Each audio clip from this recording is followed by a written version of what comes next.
Good morning, colleagues. Happy Thursday, and I'm sure everybody's eager to get home for Thanksgiving. So appreciate everyone being here.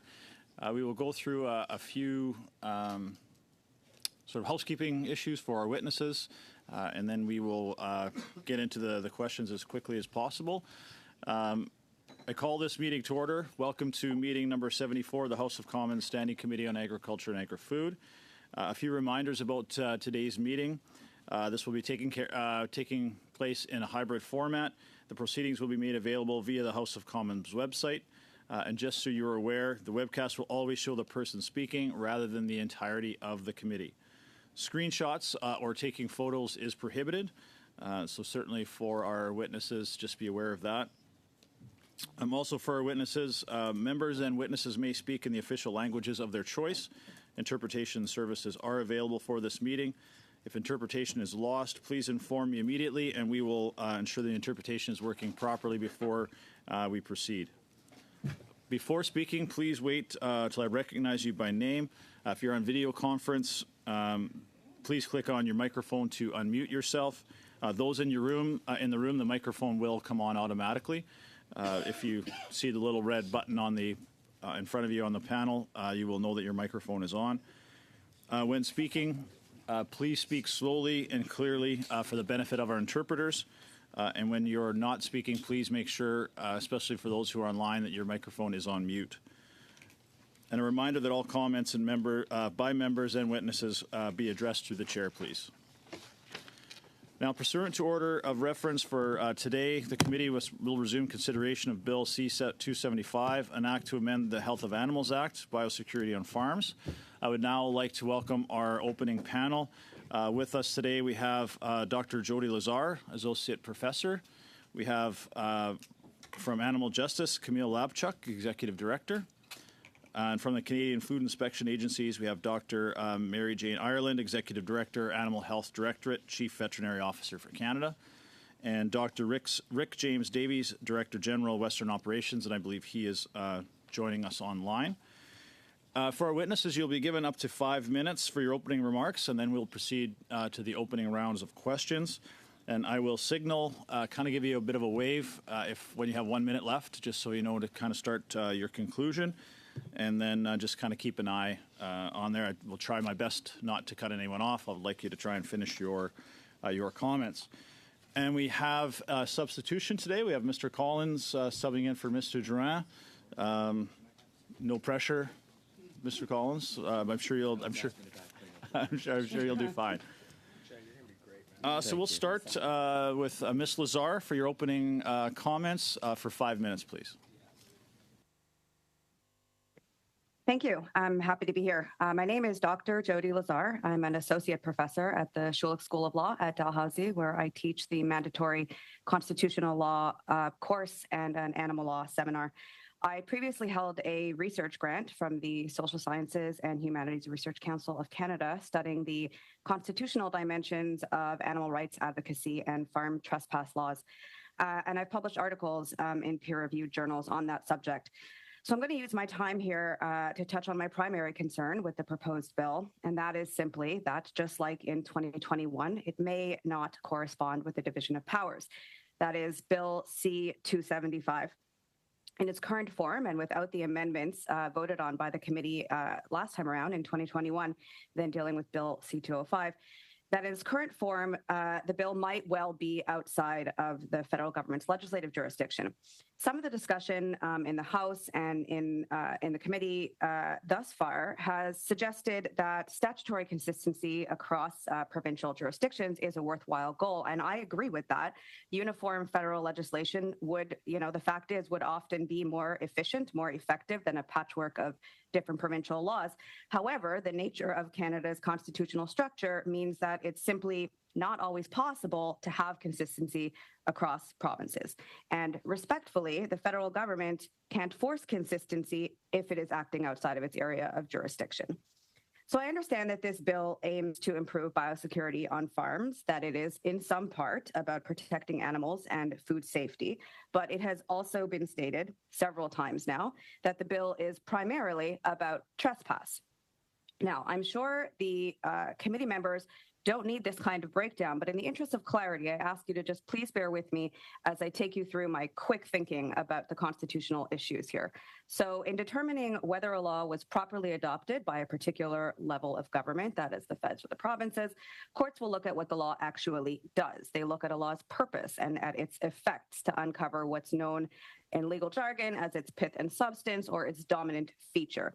They might look at the context of the adoption of a law. So perhaps at current events surrounding or motivating its introduction. Those have, of course, been relevant here, and at speeches and debates and hearings like this one.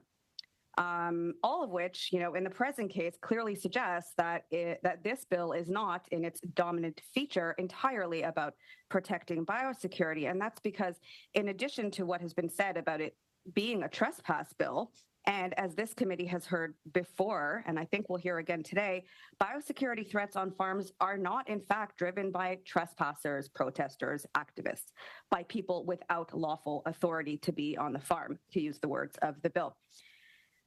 You've heard already, and I suspect we'll hear again, that CFIA records show that there is no documented evidence or instances of an activist or trespasser or protester introducing disease onto a farm, that the greatest risks to animals are transmitted from farm to farm, from workers, suppliers, et cetera, going between farms, from birds, wildlife, otherwise. In other words, not from individuals who are present illegally. So from a constitutional perspective, then, in my view, and as has been repeated here, this is a trespass bill, which may or may not, based on the evidence, have perhaps incidental or secondary effects on biosecurity, but it's quite clear that this bill is about shutting down activism and trespass and about protecting the mental health of farmers and farm families. In other words, it is about protecting a particular industry by shutting down activism in the form of trespass.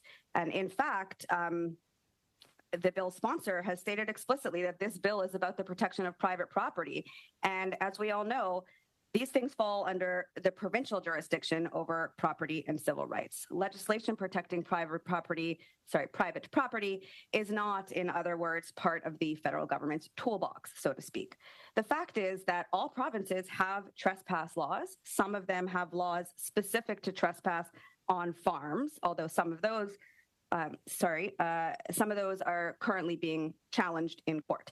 And in fact, interestingly, Prince Edward Island's legislation, aside from the taking in any animal or thing part of the bill, contains the exact same wording as Bill C-275 and has not been subject to any constitutional questioning, suggesting again that this bill, 275, falls under provincial jurisdiction.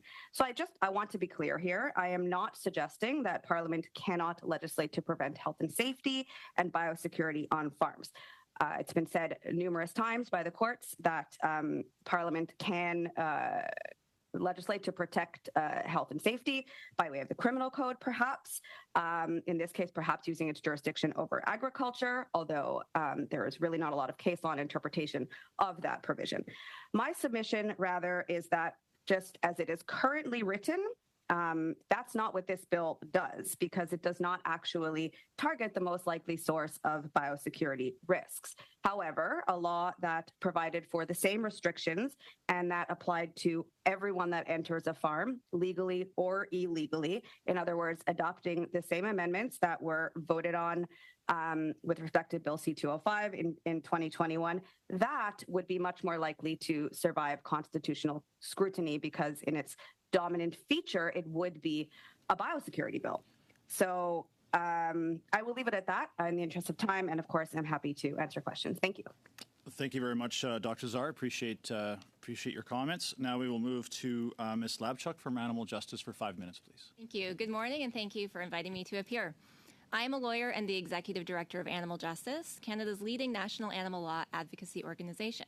Together with our tens of thousands of supporters, we work to improve laws protecting animals. This is a big task because, frankly, Canada has fallen quite far behind. We have some of the worst animal protection laws in the Western world, particularly on farms. Let me just set the scene for you. We do not have federal or provincial laws regulating animal welfare on farms in this country.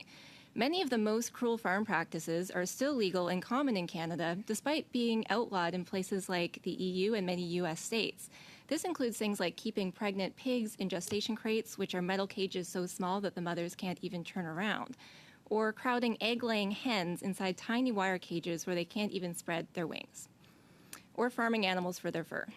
Along with our lack of laws comes a lack of transparency and a lack of oversight. Farmed animals are typically kept behind closed doors in areas that, as we know, the public can't access.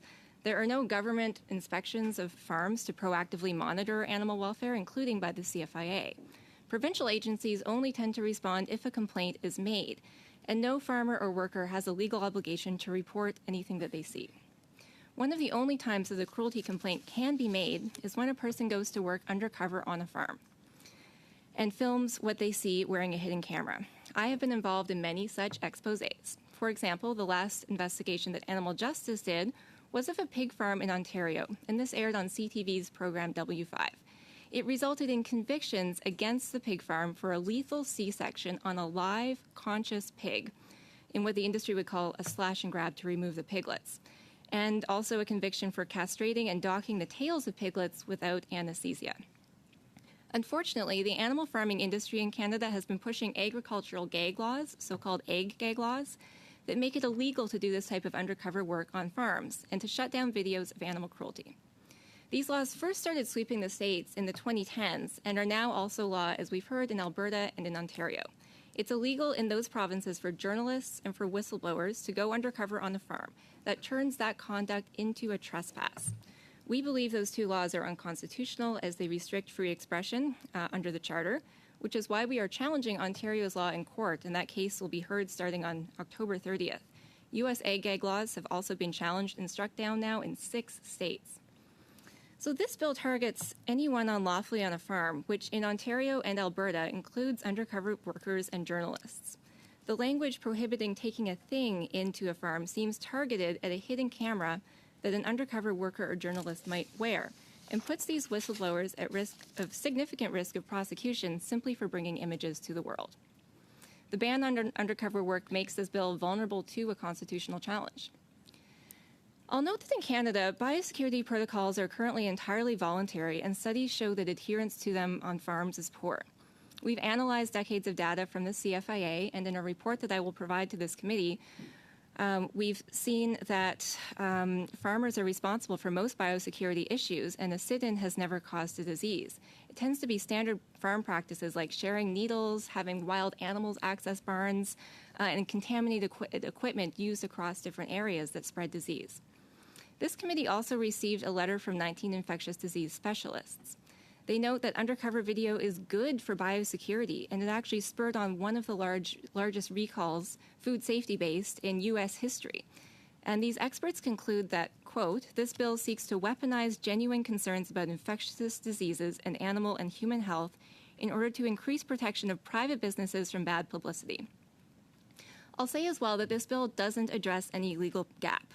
Provinces do have trespass laws already, but more on point, there's also the criminal code. All of the sit-ins referenced last week resulted in criminal convictions, and these are the most serious charges possible, like break-and-enter, mischief, and theft. For example, we're going to hear from a Mr. Binnendijk on the next panel about the Excelsior Hog Farm sit-in, which occurred after videos emerged showing pretty troubling conditions on farms, including some pigs who couldn't walk and slowly died on the filthy concrete floor. 2 people were convicted and sentenced to jail time after the sit-in, which is actually the harshest known sentence in Canadian history for a peaceful protest of this nature. So I'll just conclude by saying that I know committee members have been hearing from a lot of constituents who have concerns about this bill, and I urge you not to dismiss those concerns. It's time to pause and consider why it is that public trust in farming is so low. And I would say it's not because people are misinformed, it's because they see video after video of animals being beaten on farms, animals with severe medical conditions who don't get treatment, and animals being killed in brutal ways. They see conditions that the public simply no longer accepts, and they're frustrated by the lack of laws and the secrecy. The response to these legitimate public concerns should not be to pass laws that further undermine transparency. Thank you. Thank you very much, Ms. Lapchuk. Appreciate your submission. Now we will turn to the Canadian Food Inspection Agency. I don't know if that's going to be Dr. Ireland, so we'll start with you for 5 minutes, please. Thank you very much. We are pleased to be here to speak with you today as you continue your consideration of Private Members Bill C-275, an act to amend the Health of Animals Act, Biosecurity on Farms. The CFIA is a science-based regulatory agency and is dedicated to safeguarding animal health, plant health, food safety to enhance the health and well-being of Canadians, the environment, and economy. In this capacity, the CFIA administers and enforces a variety of legislation, including the Health of Animals Act, which Bill C-275 seeks to amend. The primary objective of the Health of Animals Act is to protect animals and prevent the transmission of federally regulated animal diseases and toxic substances to both animals and humans. The CFIA employs highly skilled veterinarians, veterinary inspectors, and other inspectors who administer and enforce the Health of Animals Act.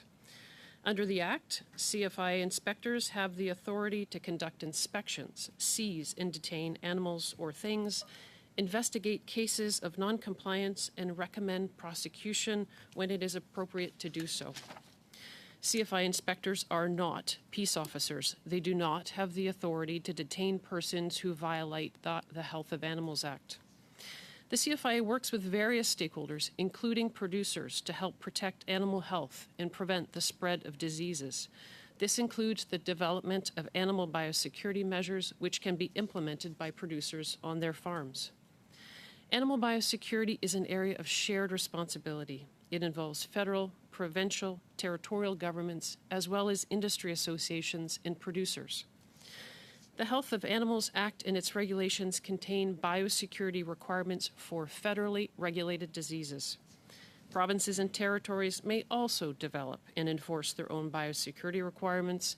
Provinces and territories provide funding to producers to improve biosecurity measures and to support certain disease control activities. In addition, the CFIA industry, academic institutions, and provinces and territories have worked together to develop voluntary national biosecurity standards. And these standards outline the practices and protocols for farmers to routinely implement in order to prevent animals from being exposed to disease at the farm level. In Canada, most on-farm biosecurity standards are voluntary, and farmers are responsible for implementing biosecurity standards on their premises. While voluntary, several industry associations have integrated parts of these standards into their mandatory on-farm programs. This collaborative effort between industry associations and producers has promoted the use and adherence to on-farm biosecurity measures. And these measures, combined with other regulatory requirements, help to reduce the threat of disease spread and maintain market access. While the objectives of Bill C-275 are commendable, we would like to identify a few considerations with the current text of the bill. The current wording poses legal risks. It does not account for existing provincial and territorial jurisdiction over property and civil rights. Almost every province has legislation to address trespassing, and 5 provinces have passed enhanced private property legislation to prohibit trespassing at locations where animals are kept. At the federal level, the Criminal Code includes prohibitions related to trespass such as mischief and breaking and entering, and these provisions have been successfully used to convict individuals who have engaged in this type of activity. There is a risk that the prohibition may not be a valid exercise of federal agriculture power, which is understood to be limited to agricultural operations that are inside the farm gate. The bill also presents enforcement challenges. The Crown would have to prove beyond a reasonable doubt that the accused understood the risk of the disease transmission from entering the premise, or they acted recklessly to expose an animal to disease or toxic substances. Additionally, the police of local jurisdiction would need to respond to trespassing incidents, as CFI officials are not peace officers. We would encourage you to take these considerations into account as you continue your study of this bill. Mr. Chair, I hope this provides a general overview of the CFI's role in animal health and biosecurity, as well as some challenges with the current text of the bill, and we would welcome any questions the committee may have. Thank you. Thank you, Dr. Ireland. Always great to have you at committee. Appreciate your testimony. So, colleagues, we have time for one round for sure. I'll try and do a second round. We'll just see how the timing goes. We may have to tighten them up a little bit to make sure we get that second round in. We'll deal with that when we get there. But now for witnesses, we'll go to each party. They'll get 6 minutes in the first round of questions. And we'll start with the Conservatives with Ms. Rood for 6 minutes, please. Thank you, Mr. Chair. Thank you, Mr. Chair. Thank you, witnesses, for being here today on this important bill. You know, I'm a farmer, and Ms. Labchuk, you mentioned that you believe that public trust is low with our farmers, but I beg to differ. As a farmer who has to adhere to the very strictest of food safety standards, and some of the strictest actually in the world, whether it's CFIA regulations, it's provincial food safety regulations, or even standards set by each individual agriculture sector, we adhere to the strictest of standards. And in fact, you know, there's actually a headline here. I'll read it back to you. Firefighters, nurses, and farmers respected most by Canadians. So I wholeheartedly disagree with that statement. I trust our farmers. Our farmers are some of the safest in the world with their practices for ensuring food safety in this country. So I just have a few questions for you. Have you ever been on a farm? I grew up in rural Prince Edward Island, so I've been on plenty of farms. And so you've lived on a farm? Have you lived on a farm? No, I didn't grow up on a farm. Okay. Have you ever cared for livestock on a farm at all? I've been around plenty of farmed animals. So you've never cared for livestock yourself or on a farm? Do you mean have I owned farmed Yes, animals? have you cared have for I them? actually farmed them? Well, no, as I've mentioned, I'm a lawyer, not a farmer. Okay. Do you think animals should be used for food?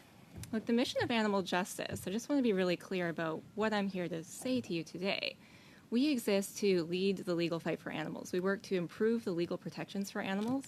As I've mentioned, unfortunately, I appreciate what you're saying about food safety, but we actually do have some of the worst animal protection legislation in the Western world. So do you think animals should be used for food? Well, look, we're here It's a today yes or to no talk answer. about improving the laws protecting animals. It's undeniable that Canada doesn't have any of those laws on the books right now. Okay, And I think when you excuse me. look at- Sorry, I'm going to interrupt you because there was not an answer to that question. I'll go to my next question. Do you believe that animals should have the same legal standing as humans? By legal standing, do you mean what exactly? Legal standing.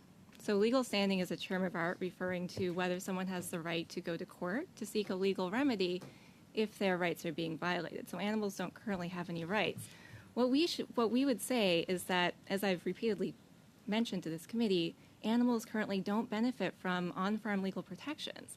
They have some of the worst laws protecting them in the Western world. So you believe in And we would- protecting animals over humans and the rights of Canadians? No, and that's farmers not what to I'm have secure saying farms. at all. Okay. I'm saying that we're in this Does it country- concern you? Does it concern you that those who come onto farms uninvited are putting livestock at threat and at Animal risk? Justice doesn't advocate for on-farm trespassing. What we're here today to say is that we have very poor laws protecting animals, and that fact is what's contributing to this very low public trust in agriculture.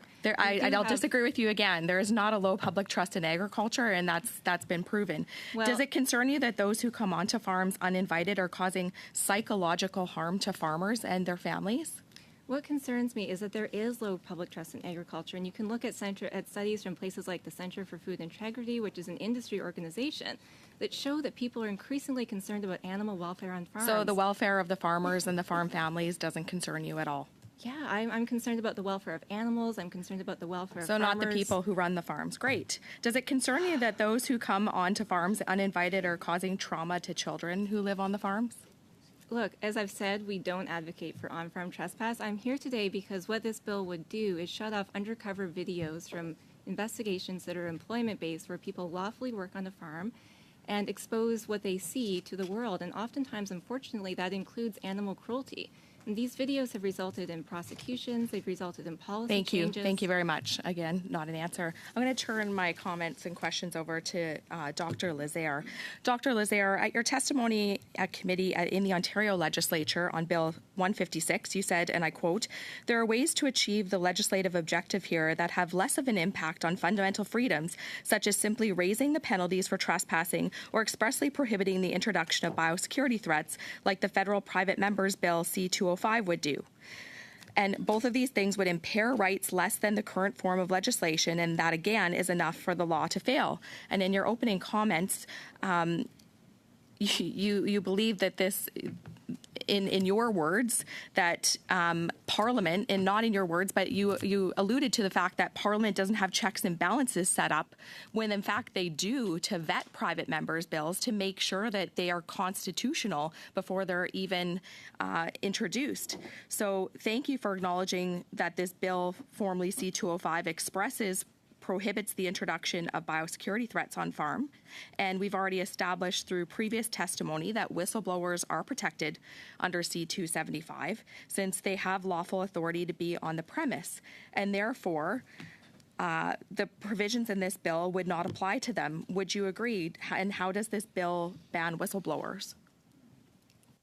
I'm sorry, there were a lot of questions there. What I said with respect to Bill 156 in Ontario is that Parliament could prohibit the introduction of biosecurity threats on farms. But what I'm saying today is that this bill doesn't do that because it only applies to trespassers who are not the people who, according to the evidence, are not the ones introducing biosecurity risks on farms. So that's number one. How does this bill prevent whistleblowing? Well, as Ms. Labchuk stated, in certain provinces, entry onto a farm as a whistleblower or an undercover investigator is illegal. So those people would be on farm illegally, making them subject to prosecution under this bill as well. I don't think I said that there are no checks and balances. I think the point in a committee hearing like this is to hear from experts from the CFIA, experts in animal protection, experts in constitutional law. And that's precisely what we're doing right here is, discussing the validity of the law. Thanks, Dr. Lazar. Appreciate that. We'll now move to the Liberals and Ms. Taylor-Roy for 6 minutes, please. Thank you, Mr. Chair. And thank you to all the witnesses for being here today. This is a very important bill. And of course, on the Agriculture Committee, we're all concerned about the health and welfare of farmers, as well as the welfare of the animals on those farms. And one thing I'd like to ask about, it's been stated by both Ms. Lazar and by Ms. Labchuk that this bill does actually not address the real risks of biosecurity. And in my mind, and hearing from other witnesses, it seems that those biosecurity outbreaks are the largest cause of stress for farm families. So could you address how this bill could potentially address biosecurity risks on farms if it is not doing so now? Yeah, thank you for your question. I think one thing that we've done through analyzing decades of CFIA data is taking a close look at what actually does result in biosecurity threats and diseases that emerge. And oftentimes it tends to be poor practices on farms or poor adherence to those practices that are voluntary. For instance, there have been numerous studies like in the dairy sector, in the chicken sector, mink farms as well, rabbit farms that have shown that people are just not really following the rules closely when, researchers put up cameras to monitor their behavior. So one thing that we are, advocating for is when the last iteration of this bill, Bill C-205, was discussed at this committee 2 years ago. It was amended to do a couple of things, and I think that those amendments would be productive in this case. The first amendment was that it struck the term without lawful authority or excuse. So it made this bill apply to anyone who was on a farm who introduced a biosecurity threat. And that's important because we know that the vast majority of biosecurity threats come from people who have regular access to farms. That could be workers, operators, people coming and going with permission. They're not people who are there unlawfully. So that's what we would suggest. I'd like to turn to Dr. Ireland. I'm curious, there are voluntary standards on farms, and there's standards through associations. Does the CFIA have regular inspections for this, or are you only inspecting when you're called in because there's a breach of some sort? Thanks very much. I'll start, and then I'm going to pass to my colleague, Dr. James Davies, who is involved with operations and can speak to the farm level. So you're correct. National biosecurity standards are voluntary. Biosecurity in general is a shared responsibility, federally, provincially, territorially, with industry associations and producers. The national biosecurity standards are the gold standard that have been produced in collaboration, CFI, with industry, with experts, with provinces and territories to establish a framework for biosecurity. Those standards, and there's 8 of them, can be tailored, can be used by associations and producers to create their own biosecurity strategies. And they can be adopted and have been adopted by several national associations to build into their mandatory on-farm safety programs, like the Dairy Farmers of Canada, Chicken Farmers of Canada, and Turkey Farmers of Canada. So with that, I'm going to pass it to Dr. James Davies to talk about the presence in CFI and farms. Yeah, thank you, Dr. Ireland and Mr. Chair. Yeah, certainly CFIA's activities are in line with a suite of regulations and policies that regulate the animal industry as a whole. The majority of those happen downstream from the actual farms. So as Dr. Ireland has said, on-farm biosecurity is really the responsibility of farmers, their associations, provincial bodies that provide a suite of essentially best practices that farmers use to protect them. I'm sorry to interrupt, but I just had to ask, do you regularly inspect to see that these biosecurity measures are being enforced, are being practiced? There's no regulatory regime to do on-farm inspections of biosecurity. Thank you very much. And do you feel that biosecurity, like mandatory biosecurity measures, would be more effective in preventing biosecurity risks? Well, I think as Dr. Ireland said, that's really a shared responsibility across the sector.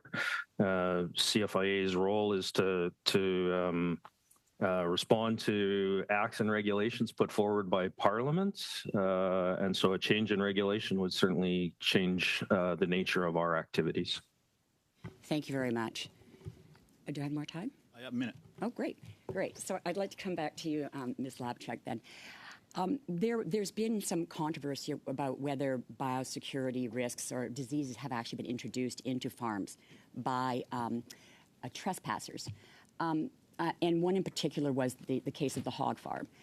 Could you comment on that? Because my understanding was that actually the judge said that it did not happen, but there has been some confusion. I'd like to have that on the record. Thank you. Thank you for the question. There has been a lot of discussion about a hog farm in Quebec where it was alleged that trespassers brought in disease. There actually is no evidence of this. It was not a point in the Crown's case at trial. The judge rejected testimony from the farm owner at trial that this would have occurred. And then a subsequent inspection by authorities after that sit-in found filthy conditions. There were too many pigs. There was an accumulation of manure on this farm. There was an insect infestation and a dying sow who should have been euthanized without delay. So I would just say that there were pretty troubling conditions on this farm to start with, and no link between the sit-in and the disease. Thank you very much. And in your mind, what other... That's your okay. Yeah. Thank you. Yeah, Quick minute. you're Thanks welcome. very much. No problem at all. Monsieur Perron, pour 6 minutes, s'il vous plaît. Merci. Mr. Perron for 6 minutes. Thank you to our witnesses. I will start with Ms. Ireland. Dr. Ireland, you said that there was an issue of wording within the jurisdictions. I'd like you to explain your idea and what amendments or modifications should we make to the bill, in your opinion, in order to fix that issue? Mr. Chair, thank you very much for the question. So we are concerned that the agricultural powers are limited to premises inside the farm gate. And we are concerned that this bill may actually include premises outside of the normal jurisdiction. Now, I remind everybody, Mr. Chair, that I am not a lawyer. I am a veterinarian. And so more details on that, I think, would be needed to be provided by a legal expert. And I also just unfortunately would say that my role here is not to recommend amendments, but just to point out some of the things that we would like you as a committee, Mr. Chair, to consider that may be problematic about this bill. Thank you. Merci beaucoup. Thank you. Of course, you haven't drafted the amendment. I understand that you're not a lawyer, but if we focus more on biosecurity, do you think that that would be more useful? Yeah, thanks very much, Mr. Chair. What I would say is that biosecurity is an extremely important component of preventing the disease introduction into premises and further spread of disease. And so making sure that producers and veterinarians practice high biosecurity is really a critical part in controlling disease and preventing disease. And as we have pointed out, that's an area of shared responsibility. And for CFI's part, we have contributed to the production of national standards or codes of practice for biosecurity.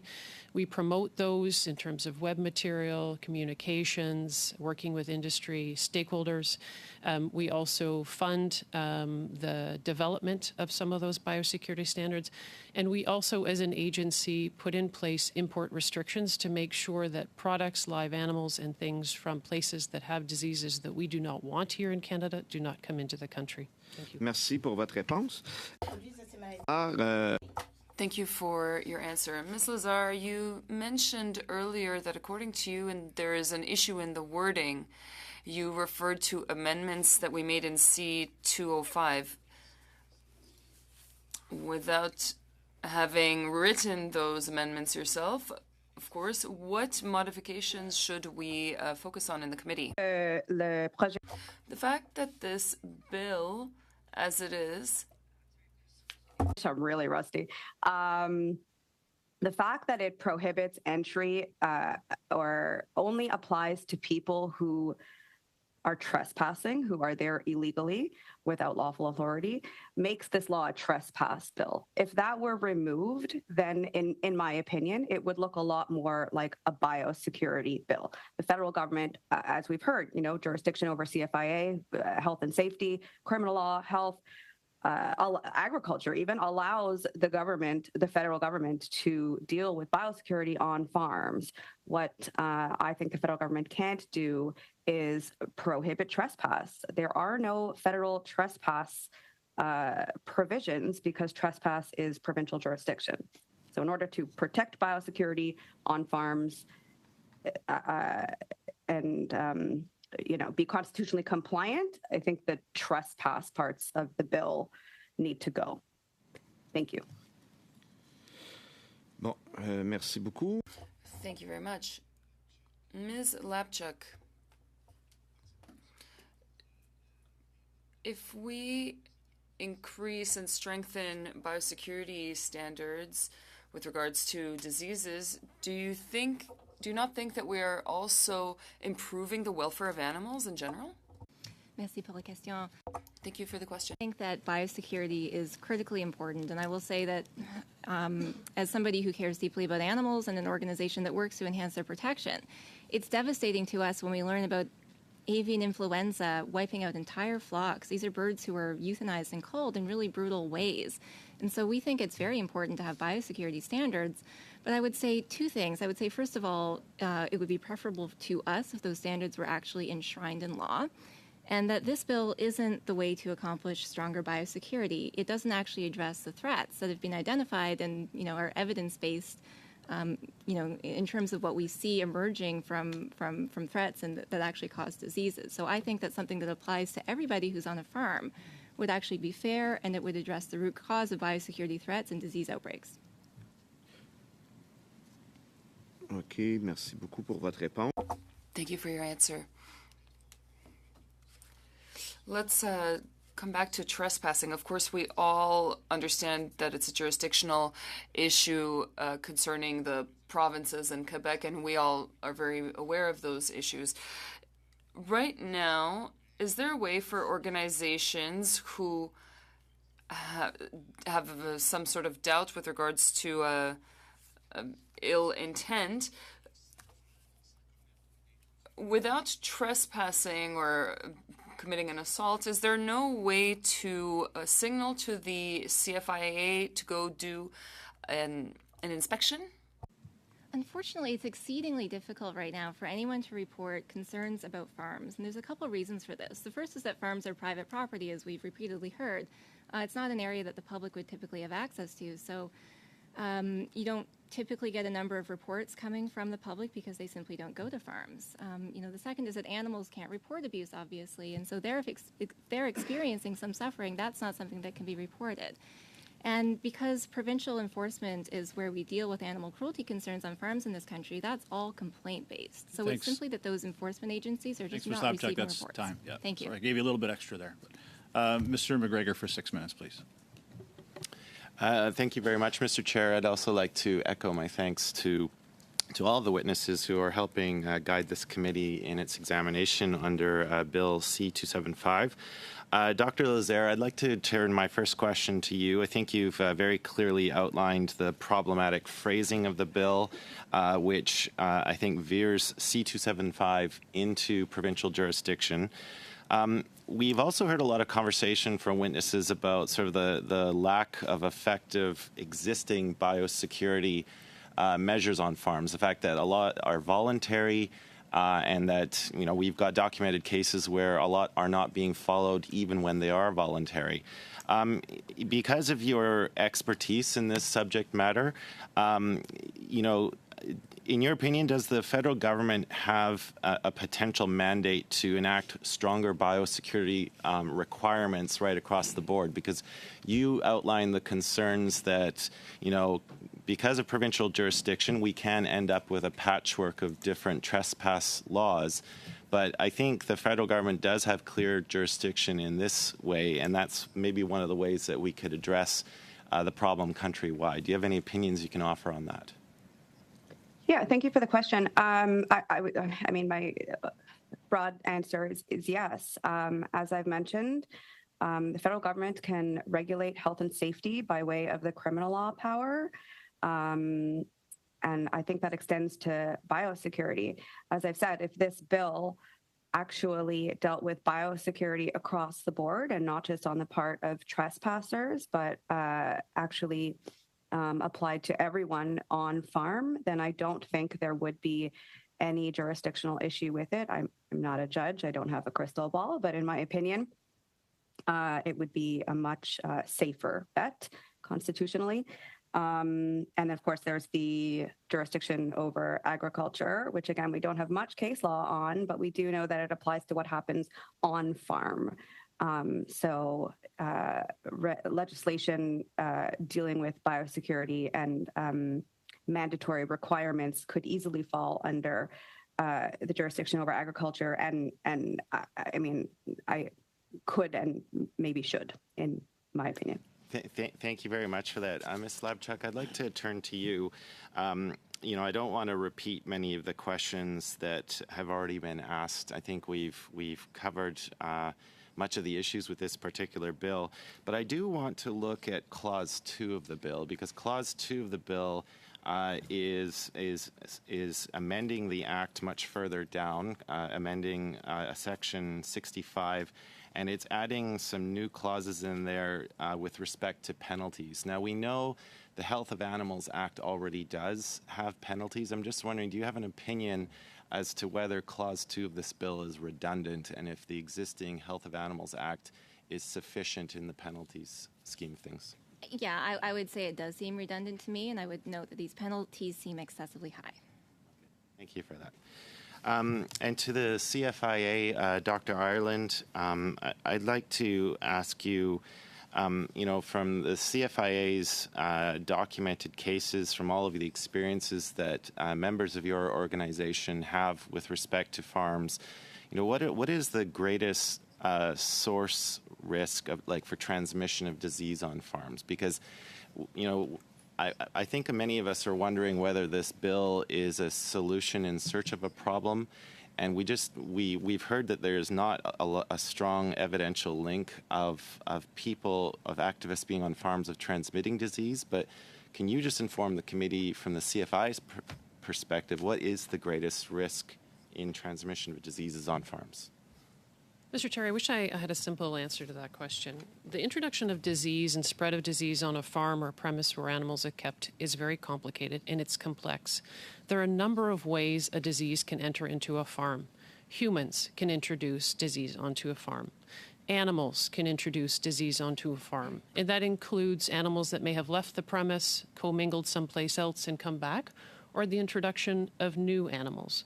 We also have wildlife that have the potential to introduce disease on farm, and we have seen that with cases of highly pathogenic avian influenza, where wild migratory water birds are the likely source of introduction into Canada. We also have things that can introduce disease, so tractors, things that might be contaminated with manure from wild birds, for example, and that is why biosecurity contemplates all the different routes of transmission into a premise. We also have to think about what is the disease we're worried about? What is the transmission of it? Is it a virus? Is it a bacteria? Is it foodborne, feedborne, or waterborne? So that is why biosecurity standards and protocols are so important. And each farm is going to have different factors to consider, different risk factors, and those national biosecurity standards give people a starting place to build their own. And so I would also say that we are not aware of a confirmed case of a disease as a result of trespassers, but humans are a factor in introduction of disease onto a farm. And just to conclude, Mr. Chair, I would like to say that, you know, we as the Government of Canada take the health and well-being of animals, including farmed animals, very seriously. And the vast majority of producers also take the health and welfare of their animals very seriously. It is linked to their livelihood and their businesses. Thank you. Well, good job, colleagues. We stayed right on time, so we will have a time for that second round. Appreciate your comments, Dr. Ireland. So we'll now turn to Mr. Steinley for 5 minutes, please. Thank you very much, and thank you for all the witnesses being here. Dr. Ireland, you said there are no confirmed cases, but the example in Quebec, there was no rotavirus on that farm for 40 years, and then after unlawful protesters were on that farm, rotavirus came back.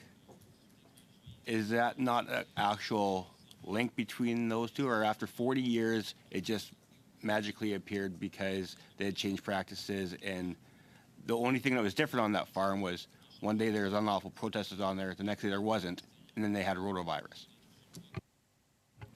Mr. Chair, I deal in science, and so that is not a confirmed case of where we would say that the trespassers were linked to that, and I wouldn't want to speculate, Mr. Chair, on Would you confirm cases. that it could not be linked?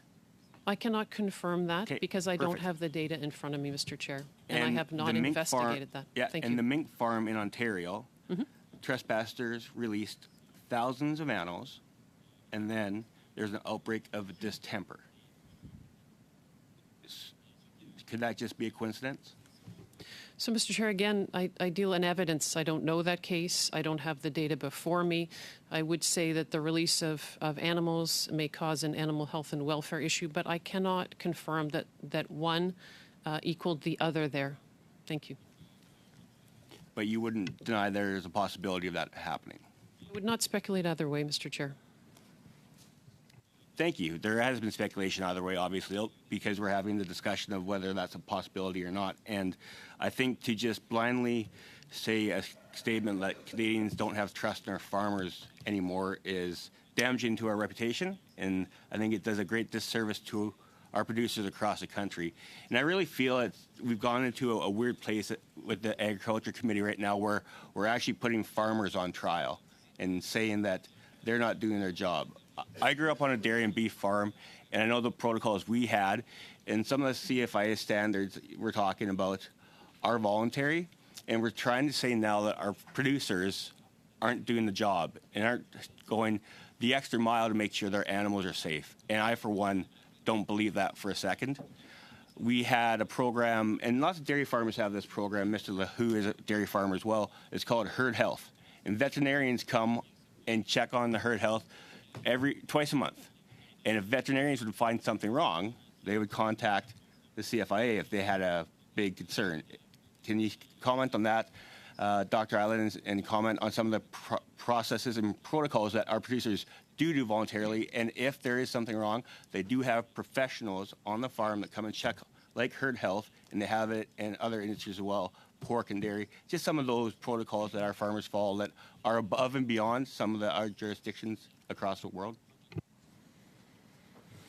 Yeah, thanks very much, Mr. Chair. So In the next session, you're going to have a producer speaking to you, and that might be a good question. And I think producers and associations are well placed to talk about the practices of their producers. I was a large animal veterinarian. I am aware. And I think it links back to my earlier comment, which is the vast majority of producers value the health and welfare of their animals.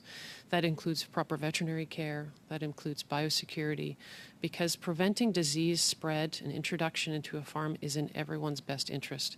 It is linked to their livelihood, it is linked to their business. And I would say it's also for maybe a backyard flock owner, also important for them to maintain the health and well-being of their animals. Thank you. And just a couple more comments. Ms. Labchuk, you did talk about the fact that someone videotaped a cesarean happening. I saw a lot of cesareans when I grew up on a dairy farm, and lots of those procedures were done to save the mother and the calf. And you know what? It isn't a pretty sight, but it sometimes is necessary to save an animal as well, to do a medical procedure. And when you see it on film, it may not look very nice, but it actually, in fact, most of the time, it ended up saving the lives of those animals because there was a vet that came here on time, and you had a beautiful baby calf, perhaps a 4-H calf, because I had a lot of 4-H animals. And when you show it on video, you're actually doing a great disservice to the producers and the farmers, because they do take their animals seriously. And you know what? They hired a vet to come out and do this procedure so those animals would survive. And I think we should really take a step back and look at this committee and not be putting our Canadian producers on trial here for not taking good care of their animals. Thank you, Mr. Steinley. We'll now go to Mr. Carr for 5 minutes, please. Thanks, Mr. Chair. The question I wanted to ask first will be for both Dr. Lazar as well as for Ms. Labchuk. I'm going to ask the same question, and I just wanted to put forward a hypothetical situation to help me understand a couple of things related to the bill. So here's the hypothetical. Somebody is hired legally by a farm, by a producer within the industry. They follow all of the biosecurity regulations that are in place. They're clean when they walk in. They've followed all the rules. In their pocket is a camera. They uncover some type of situation that they deem to be contrary to the regulations and the standards put in place. They take out the camera, they record it, they put it away, they send that to CFIA, maybe to Animal Justice, maybe they post it on YouTube. In your opinion, with the current wording of the bill, would that individual, again, emphasizing that they had gone through all of the proper biosecurity measures, be subject to punishment under the law? Thank you for the question. I really think that would depend on how the the law, were it to come into force, is interpreted, and whether the wording around being on a farm without lawful excuse extends to the taking in of a thing. So I think it's a question of interpretation, and it could go either way. Can I just ask there, though, if the thing, like my understanding of the wording, though, is that the thing would have to knowingly pose a risk. So does a camera that's clean, that followed all the regulations, pose a risk? And if it doesn't pose a risk, therefore, would that person be subject to the penalties within the legislation? If they're on a farm illegally in Ottawa, legally, Ontario, or legally, they're on. Okay. I can't see that being an issue, but to me, the bill is targeting trespassers, not that kind of situation. Yeah. Those are the situations we want to see happen. No, I understand that, but what I'm hoping for is some clarity on that particular hypothetical. So the person's there legally, the phone is clean, they've gone through all the proper procedures, they work for the farmer. They see something that they don't like, that they think is unjust and contrary to regulations, they release the footage. Is that, in your interpretation as a legal expert, in accordance with the way the law is currently written, going to make that person subject to some form of punishment? No, unless their contract or employment terms prohibit them from bringing in a camera or a thing. Perfect. Thank you. I appreciate that clarity. Exact same question to you, Ms. Lubchik. Thank you. And I do have concerns in that situation. So in Ontario and Alberta, we have these ag gag laws that make it illegal to go undercover to work on a farm. And what those laws say is that you can't use a false pretense to get a position on a farm. So someone who applies for a job and doesn't disclose that they intend to film, for instance, would be offside of that law and would be committing a provincial trespass. So that applies because this bill, of course, says that the word unlawful is key in determining whether someone is caught by it. The other thing that's troubling to me here is the language of so it says what's key here is that taking in a thing or attending unlawfully at a farm could result in the exposure of animals to a disease or toxic substance. It's very nebulous language. It's not clear. In my view, it's risky. I would point out as well that there are people who might be employees who could sign a restrictive agreement, an employment agreement, requiring them to report abuse or misconduct only to management or not to film. Yeah. Thanks very much. I'm sorry to rush. My next question, just for Dr. Ireland.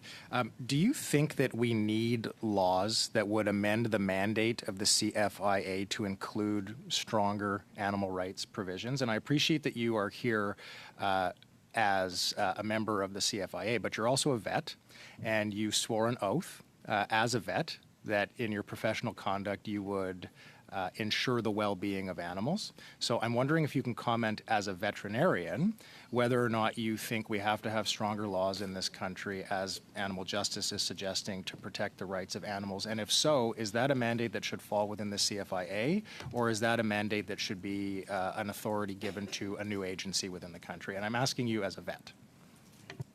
Well, Sorry, really, you've only got a few seconds, so that's a tough one. I'll give you a little extra time, but. Okay, thanks very much. You're correct. I am a veterinarian and I am a CFI employee, both.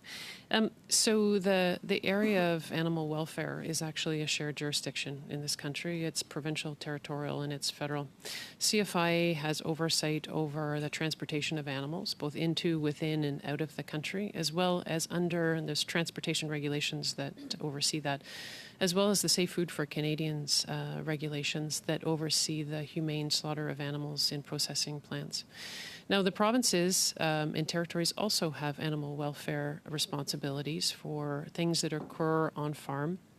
And so I think the suite between federal and provincial, the sharing of areas, I do think that we have animal welfare and health covered in this country. Thanks, Dr. Ireland. Now, Ms. Perron, for 2.5 minutes, please. Merci beaucoup. Thank you, Mr. Chair. Ms. Ireland. We agree, and of course I will be quoting Mr. Steinley, farmers are careful with regards to their farms. Let's say that there was an exception. Maybe there was a doubt that somebody who doesn't belong on the farm who mistreats the animals. What exists currently besides a situation where one trespasses, because nobody wants to encourage that? Let's say there is a neighbor who lives down the road who sees that there's something wrong going on this farm, and what can they do if they see that there's some criminal activity? Can't they let you know?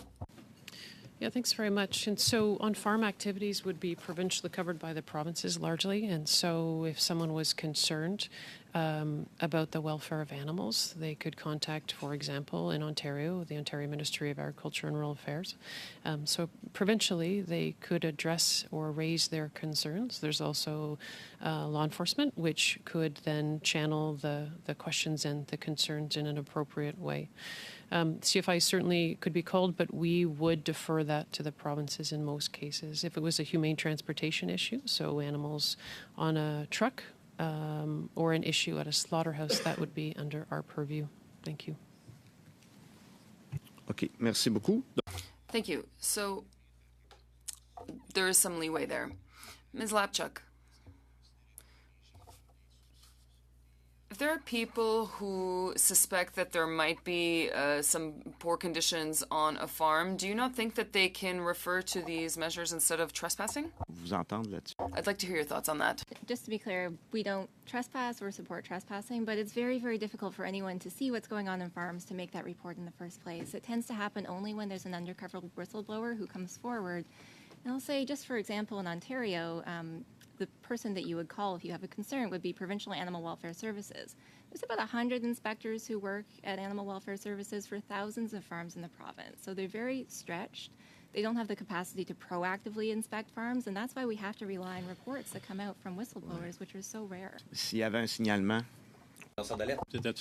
And what if somebody signaled it? Thank you, Mr. Perron. Now, Mr. McGregor, for 2.5 minutes, please. Thank you, Mr. Chair. Just in response to Mr. Steinley's comments, I actually don't believe that we're putting our farmers on trial here. It was the Conservatives who brought this bill forward, Bill C-275. I believe that we as a committee owe it to Canada's farmers, to the public, to our regulatory agencies to do a deep dive into proposed legislation. And we ultimately owe it to everyone to make sure that the bills that we're passing to law are doing what their intended purpose is. So I guess, Ms. Labchuk, what I want to ask you is, from the documented evidence that you have reviewed, would you agree that most documented disease outbreaks on farms have actually been caused by people who were there with lawful authority and excuse? I would agree with that. That seems to be very consistent with the evidence that we have. It does not tend to be trespassers or unwanted visitors who bring pathogens onto farms. It's often people who don't follow the rules.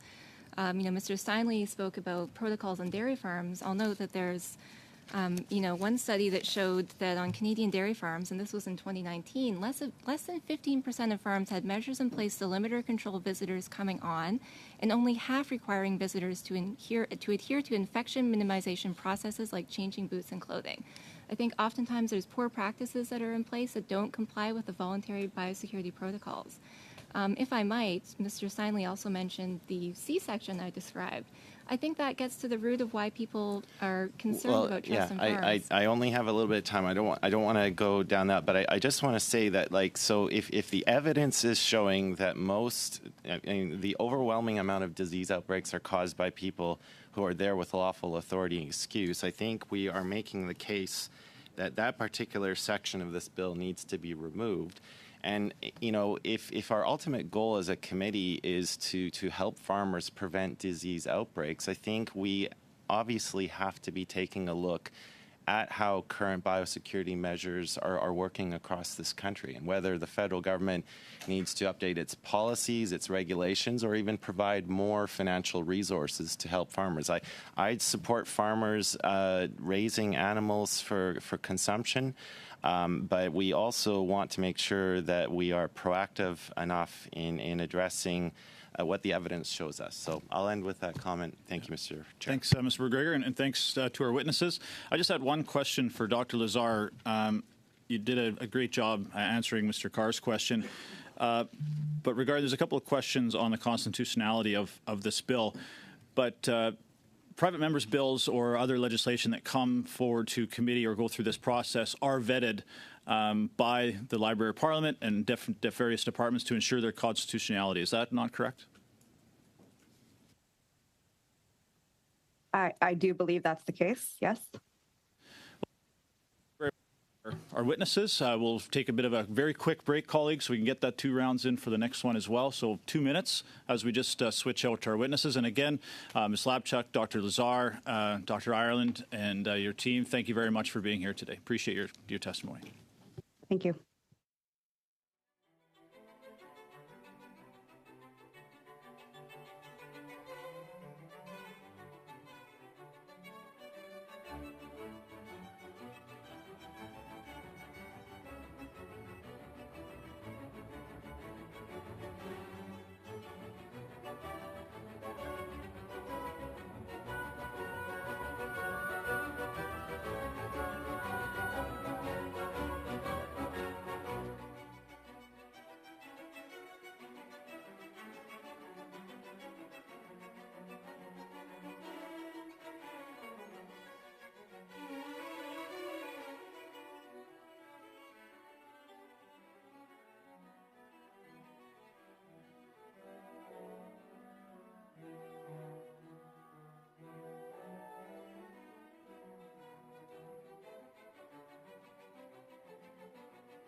panel. We have Mr. Benendijk online, but he's got some interpretation issues with his connection, so we might have to wait on him. But I want to make sure we get started.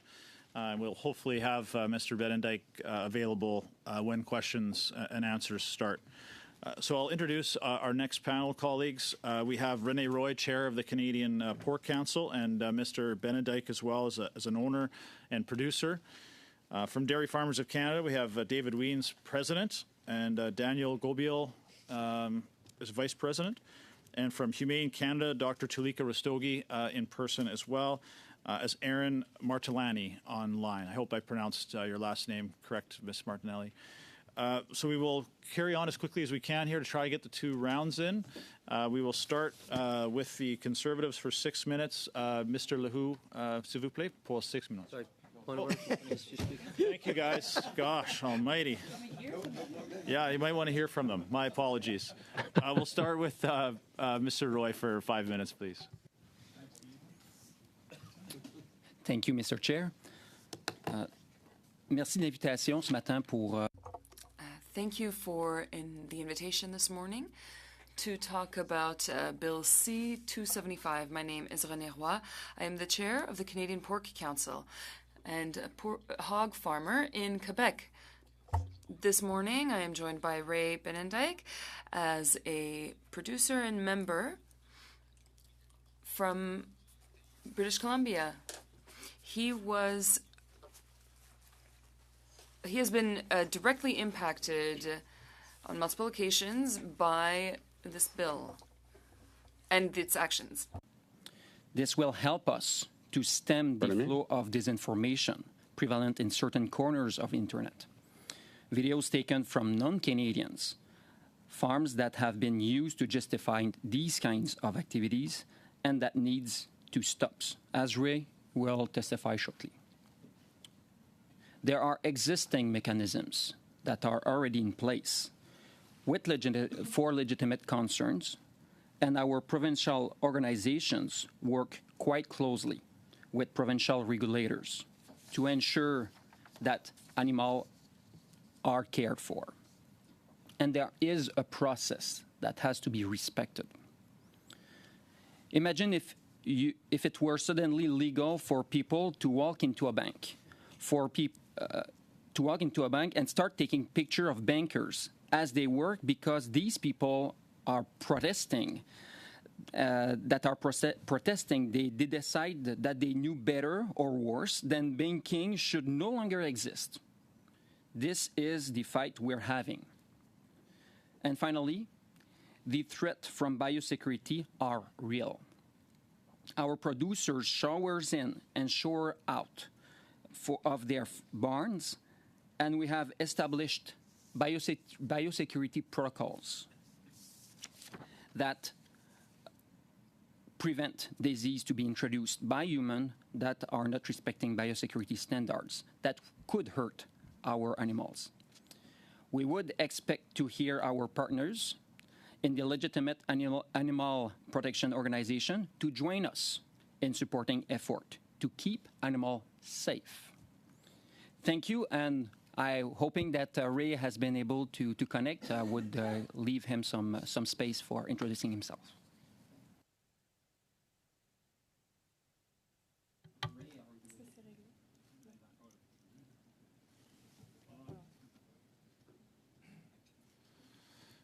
Renee's still not ready, so we'll just carry on for. You've got 2 more minutes if you want, and we'll maybe see if we can, Mr. Benendijk, on some of the questions. Well, then I will take 30 seconds instead of 2 minutes, just to introduce Ray for a minute.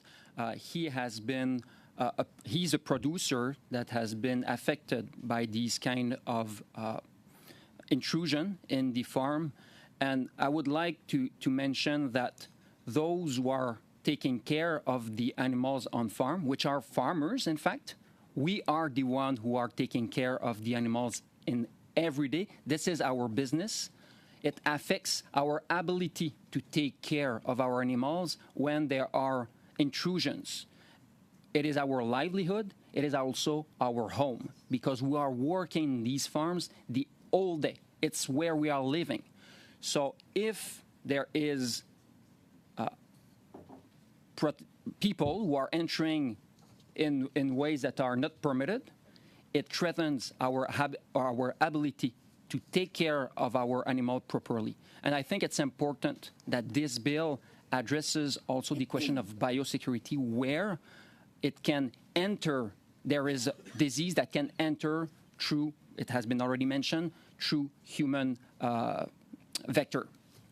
So I think for all these reasons, the bill should proceed, and we are certainly supportive of it. Hopefully that Ray will be able to testify a little bit later through the questions. Thank you. Thank you very much, Mr. Roy. We'll keep an eye on Mr. Benendijk, and hopefully we get that resolved for the question period.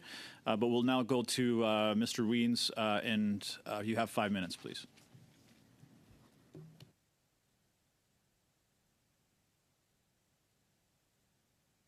Thank you, Mr. Chair, and it is a pleasure for me to join you today from my family farm in Grunthal, Manitoba. And I'd like to also thank you for this, for the committee members, for this opportunity to talk a little bit about our situation. So yes, I'm David Wiens, and I'm president of Dairy Farmers of Canada. And I'm joined by our Vice President, Danielle Gobet, with whom I'll share some of my speaking time today. So on behalf of Canadian dairy farmers, it is a privilege to be here to share our views on Bill C-275, an act to amend the Health of the Animals Act, which is basically biosecurity on farms. Supplying Canadian families with safe, nutritious, and high-quality dairy products is paramount mission for us as dairy farmers. We cannot accomplish this mission unless we can ensure that our cattle themselves are healthy, safe, and secure. Canadian dairy farmers adhere to mandatory and coordinated national quality assurance framework, which we know as ProAction. This framework constantly evolves to reflect best practices and includes programs with strict requirements in a number of key areas, and of course, that includes animal care and biosecurity. It's a program that Canadian dairy farmers are proud of, and one that, together with the National Farm Animal Care Council, recently assessed and found that it met and exceeded all requirements of Canada's Animal Care Assessment Framework. DFC worked with the Canadian Food Inspection Agency to develop the national standard for biosecurity for Canadian dairy farmers. The most critical elements of this national standard are incorporated into ProAction's biosecurity module, which requires strict measures at every Canadian dairy farm to mitigate the risk of exposure to dangerous diseases or toxic substances that could threaten the animal health. In this regard, controlling traffic and visitors is essential. Dangerous pathogens can be introduced and spread by contaminated footwear, clothing, and hands, as well as vehicles, farm machinery, and other equipment. And this is why we have strong standards and protocols in Canada that we should actually be proud of. Such standards are compromised when visitors from the outside do not follow the correct protocols. This is true regardless of the purpose or intent of the individuals seeking uncontrolled access to the farm. Dangerous pathogens do not respect intentions. They are opportunistic disease vectors that can devastate herds and destroy farm livelihoods. And now I will pass it on to my colleague, Mr. Gobet, for a few further comments. Oui, merci. Merci beaucoup, David. Merci, cher membre. Thank you, David, and to the members of the committee.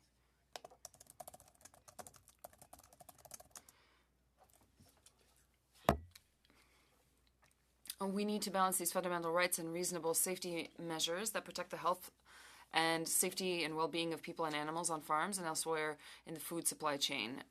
But these are not public spaces. On your mic up a little bit. The actual microphone part? Yes, thank you. Parfait. Carry on. Merci. Ben, je continue. Je voulais dire. I'll just continue. Of course, that our farms are not public spaces. These are the places where we live. It's where we raise our children. It's where we have our homes. And for us, it's very important to keep that space.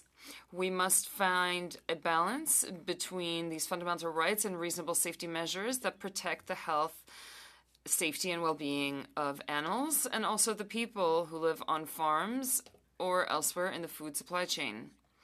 That's why we support Bill C-275, and I'd like to take this opportunity to salute the work of the MP for Foothill who introduced this bill.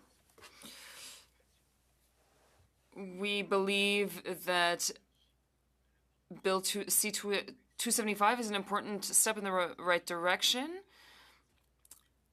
to ensure the protection of our animals and to put them in an enclosure where animals are kept. However, we find that in order for the bill to achieve its objectives, some of its elements need to be modified.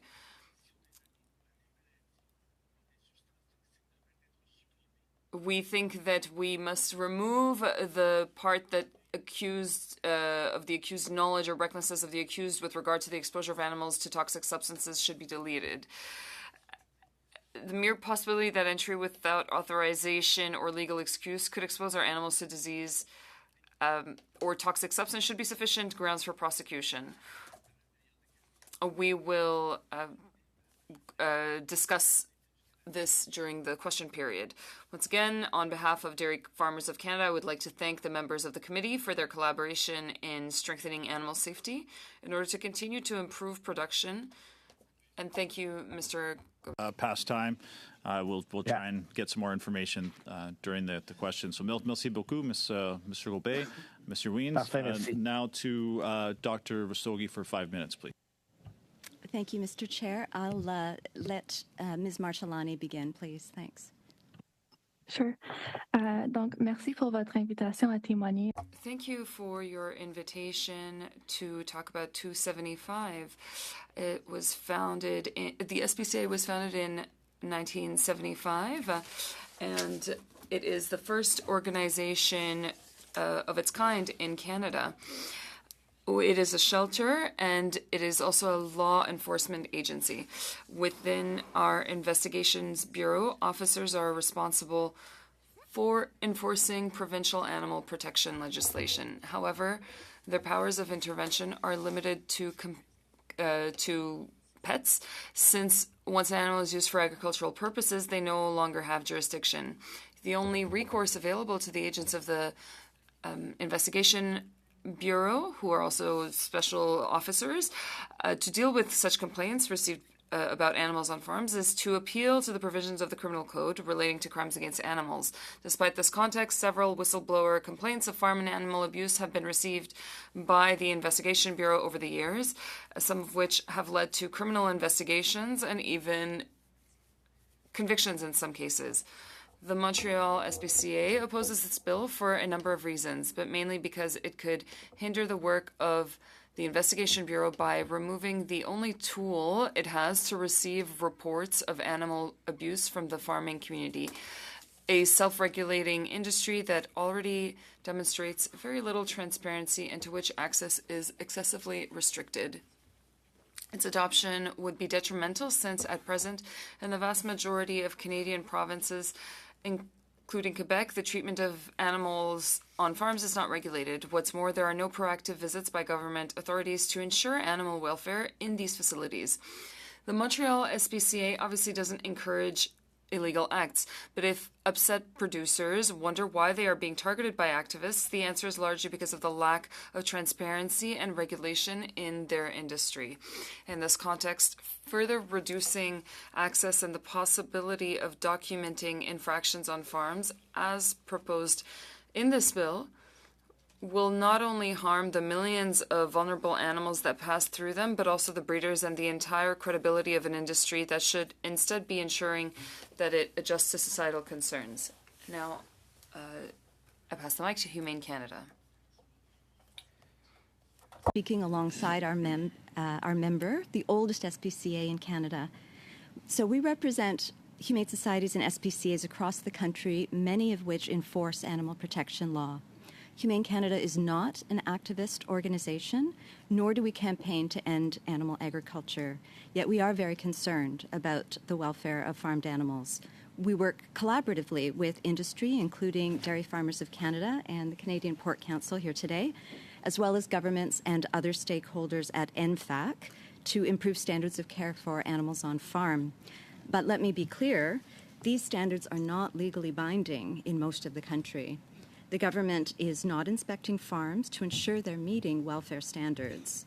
Violations of welfare standards and cruelty laws are brought to the attention of enforcement through complaints, often together with undercover evidence because there's little transparency. So why don't Canadians have trust in our system of animal agriculture? It's because this lack of transparency and public oversight in the system. So rather than applying an approach that's a bit of a Band-Aid to bring new measures and harsh penalties to deter trespassing, whistleblowing, and further diminish transparency, we feel that what is needed is increased transparency, accountability, and oversight. Ultimately, we need to address the root of the problem. People, it's not that they don't understand how animals are farmed. They understand that our current system of farming is highly problematic. The predominant system involves massive numbers of animals in a barn, and that cannot provide for natural living conditions for the animals. They cannot be easily tended to in a manner that allows for their good health and welfare.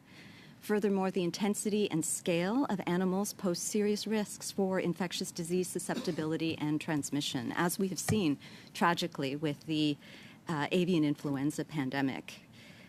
Given the serious disease risks, as well as climate, biodiversity, and pollution crises, we need urgently to reimagine our system of food production in this country to one that provides good conditions for animals and that is environmentally sustainable. Such a system that's in harmony with animals and doesn't devalue the earth is also better for the psyche of those in the farming community. It is the UN-recognized One Health and One Welfare approach. Public support is needed for those in the farming sector to transition to such a system that in order to provide for their physical and mental health and well-being and good livelihoods. Thank you. Thank you, Doctor. Appreciate that. Now, colleagues, we do have Mr. Benedijk now has his sound is okay. They had about a minute and a half left. Are you okay? I think if we let Mr. Benedijk give his testimony to wrap up the Pork Council. So, Mr. Benedijk, I'm going to give you about a minute and a half, if that's okay. Yeah, you can hear me? Yes, we can hear you. Go ahead. All righty. This is not, this is a normal day at the office for most of you, but this is not something I enjoy muchly. My name is Ray Benedijk from Excelsior Hog Farm in Abbotsford, BC. We have a family-run farm that my dad started in 1977 after he moved from Holland. I am one of the owner-operators along with two brothers. We each have 4 kids. We are a close family that we will find on a Sunday morning at Open Omas for soup and buns. Farming to us is not just a job, it's a lifestyle. I was asked to be here to voice my thoughts on Bill C-275. This bill is very important to the future of the agricultural industry. For those of you who don't know, we had our farm trespassed on a number of times in the last 4 years. First, there were hidden cameras installed, then an occupation where 48 people camped out in our barn for a day, and 150 protesters stood at the road. And just a few months ago, we actually found 3 cameras again. Having protesters break into our barn, install cameras, and spread false information about our family farm on the internet was an invasion of our privacy and deeply distressing experience. It felt like a violation of not only our property, but also our sense of security and trust within our community. Although all our family and friends saw through the lies, it did take a few years before we stopped getting the one-finger salutes while driving pigs to market. The false accusations online have significant emotional impact on our family. Because of our close-knit family, we kept each other's heads up, but I'm sure this would not be the case for everyone. Canadian farmers take pride in what they do and work hard to put food on the table. Our industries have many guidelines for animal health and care. that we all follow. Biosecurity is also a very big part of health of animals and food security. Mr. Benedict, I have to cut you off there, give you a little bit of extra time, but you'll have some opportunities, I'm sure, during the question from our members. And I'm sure we all have days that this isn't our favorite place to be either. So I understand where you're coming from, but we appreciate you doing it. We're going to start with the first round of questionings from Monsieur Lehoux pour 6 minutes, s'il vous plaît. Merci, Monsieur le Président. Thank you, Mr. Chair. Thank you to the witnesses for being here this morning. I stayed seated, but I did almost fall off my chair, especially when I heard some witnesses talk about transparency in the industry. I was a dairy farmer, and I find it interesting to have that kind of opinion. Mr. Roy, you talked about hog farming and you talked about biosecurity and the amount of measures and all of the verification you have to do when somebody enters the grounds. Can you maybe elaborate on the impact of biosecurity given the various elements you brought up? Thank you, Mr. Chair. I'd like to highlight, first and foremost, that the industry can do this on a voluntary basis. Yes, the industry does do it on a voluntary basis, but it is also imposed to the farmer and producer. When the industry decides of a standard, it becomes mandatory. It is something that must be respected by producers and farmers. I think it's important to gain perspective on this mandatory issue. If we as an industry are proactive in how we develop and elaborate our codes and standards with various stakeholders, for example, Humane Canada, who are present at the table when we talk about the elaboration of codes, well, those practices become mandatory for producers. Otherwise, they cannot actually sell their product through the certification program of verified Canadian pork. Thank you, Mr. Roy. The same line of thinking, we talk about the amount of visitors that can go on farms. The bill right now is quite clear, and there are many people that visit your farms. Can you tell us more or less how many people visit your farm, whether it's people, whoever it may be, because not everybody is an intruder or trespassing. There are other allies who help us day to day with regards to biosecurity. For example, our veterinarians, people who provide different services come to the farm. And so there is an interaction between the service providers, for example, who might be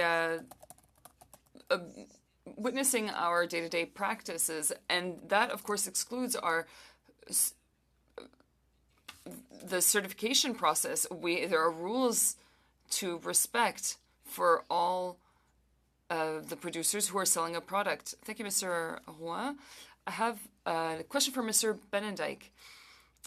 Your testimony was quite touching. You talked about a family business. That's what it was like for me as well. And when people are, very close, there's a bit of like an impact on your mental health when there's a trespassing and there's an impact on your entire family. Can you elaborate on that in a few seconds? Yeah, the impact on our family is definitely something we hold each other together. If you got family, you got friends, you have a unit. I think this would be very hard if this happened to an individual that didn't have the support system that we do. And we keep each other's heads up, and I don't wish this on anyone. That's the only reason I'm here, is because the experience we had is not fun. Merci beaucoup. C'est vraiment très pertinent. Thank you very much. That's very relevant. Dairy farmers of Canada, whether it's Mr. Weens or Mr. Gobet, what's it like for you? There's a lot happening on dairy farms. I owned one myself. There's a lot of people coming and going. How do you see this unfolding? There are many visitors, people providing services who come to the farm, or suppliers. How do you ensure biosecurity on your farm? Can you elaborate? I can begin to respond to that, and I'll ask Danielle to follow up. But certainly, we're very careful about who comes onto the farm, who comes especially into the barns where the cattle are, wherever the cattle are, because of the concern for biosecurity. And so for us, it's very important that, and we do have those extra set of eyes come in. We work very closely with our animal nutritionist, who comes into the barns to look at the cattle on a regular basis, because what we're looking for is a perfect condition for the cows, that they're not under-conditioned or over-conditioned. And we have the veterinarians coming in on a regular basis to do herd health checks. And so those are, we work as a team. And so the team includes people who are not on the farm. And of course, there's ProAction, where our farm is audited on a regular basis to ensure that we are meeting the requirements of the assurance program. But Danielle, did you want to add something? Sorry, Dan, Mr. Gobet, I'm going to have to, if that's time, maybe I'll have a chance to add to that in the next round. But now we'll switch over to Mr. McDonald for 6 minutes, please. Chair. I want to go back, excuse me, I'm fighting a head cold, but I want to go back to Ms. Rostagi on your opening comments. You said something to the effect of, we have to change the way we're farming, or something to that effect. And, you know, I've been around farms all my life. My family had farmed. Farmland provides food and cover for wildlife, helps control flooding, protects wetlands and watersheds, and maintains air quality. Do you agree with that? Thank you for the question. I think all of those benefits to the environment are feasible in an environmentally sustainable farming setup, operation. The majority of farms in Canada are highly intensive operations with thousands of animals, often indoors, and a lot of impact in terms of pollution, in terms of other impacts on the environment, and certainly on animal welfare, as well as, I would argue, on the people who are working in that environment. So while it can have those benefits, I think we need to improve our system to make it less intensive, to be able to identify ways of improving the interactions with the environment and with animals. Personally, I think farmers have come a long way in the last number of years. So I somewhat disagree with your opening remarks, but that's okay. Look, it's, you know, we're here. I think we're all on the same page in relevance to farming. We want the right legislation, basically. I was a part of Bill 120 on Prince Edward Island. I was a member of that government when we made amendments to that, which we've spoke to earlier in the pre-session. But, you know, I want to go to the dairy farm industry. I have a number of dairy farms in my riding. Given the complex nature of modern milk, machinery and technology, I want to go one step further here and ask if there's any requirement in this bill relevant to a cyber attack, since we're dealing with multi-million-dollar equipment that satisfies a better way of farming for dairy farms.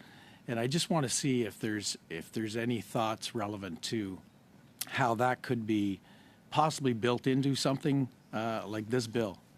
So maybe, Mr. Wines, could you reply?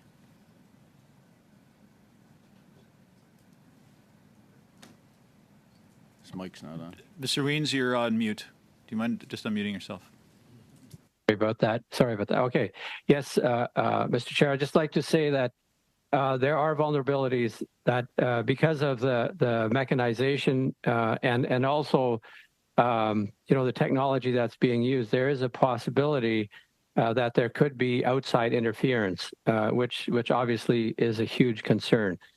I think what we have to be looking at here is the legislation that is where your actions are as important as a result. So instead of trying to determine the intent, that there's something there that that can some of these actions are damaging, and so for us to simply say, well, you have to prove intent, that becomes very difficult. And I think that this legislation should actually allow for just by the fact that people are trying to undermine the health and safety of animals and farmers should be considered. I want to go back to Humane Canada, and I just want to ask a very specific question. We've talked about policy regulations and trying to improve, and that's why we're here. And I think the bill is a good bill. With the intent of the bill is a good bill. We're all here discussing it. I think there's going to be improvements, obviously, on both sides. But I want to touch on the gentleman from Abbotsford, Ray Benedict. I want to ask Humane Canada, was he treated fairly?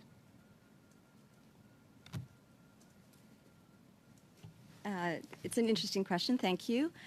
I have not had the pleasure of,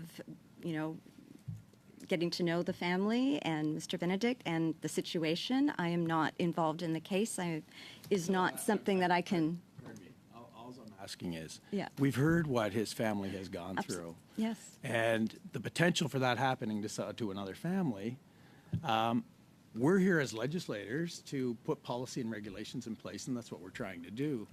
All I'm asking is we want to be on the same page to say, was it fair the way his family was treated? We don't know the case, but from what we're hearing, and I'm sure we could read it and Google it, I just want to know, would you support something like that?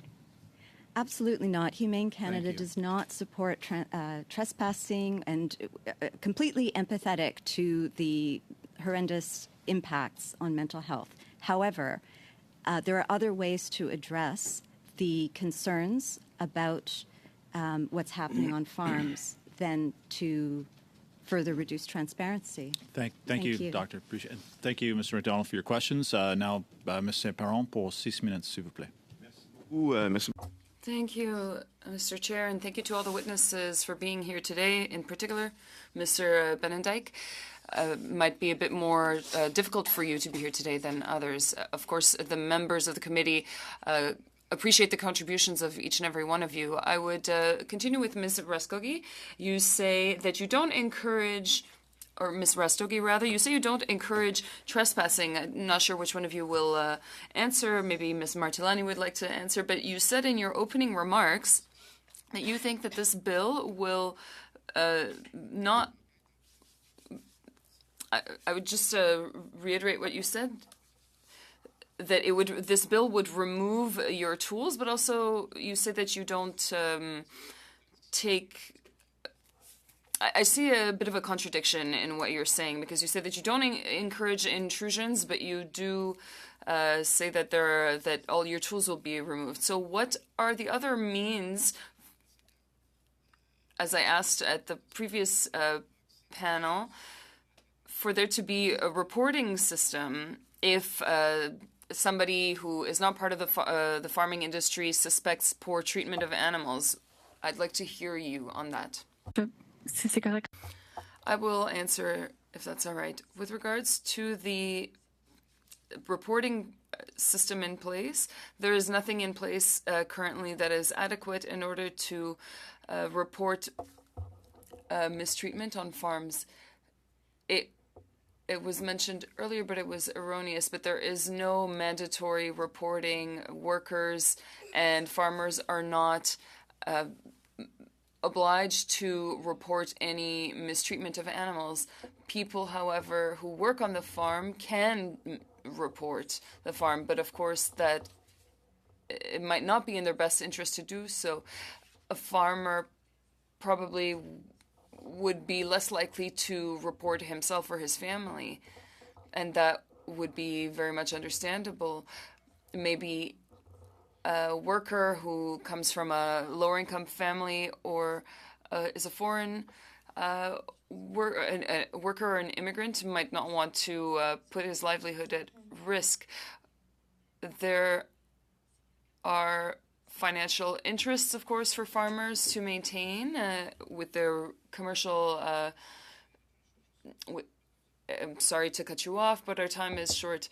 But earlier, we said that you could talk to a law enforcement agency or the MAPAC in Quebec.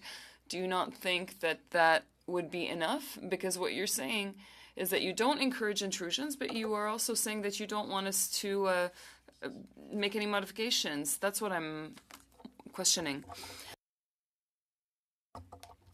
Yes, we can report, but and MAPAC can answer, but they won't do any visits necessarily to. They don't to verify what's happening. So, of course, people will find legal or illegal ways to report the treatment. But if it is reported, then there will be an investigation and a visit. That's how I understand it. Mr. Benedijk, I'd like you to tell us quickly about how you feel with regards to your mental health. You said it took a few years for you to recover. You're doing better, but it does have serious impacts. If the minister of your province had been alerted, the inspectors could have come to your farm and maybe ensured that certain standards were followed.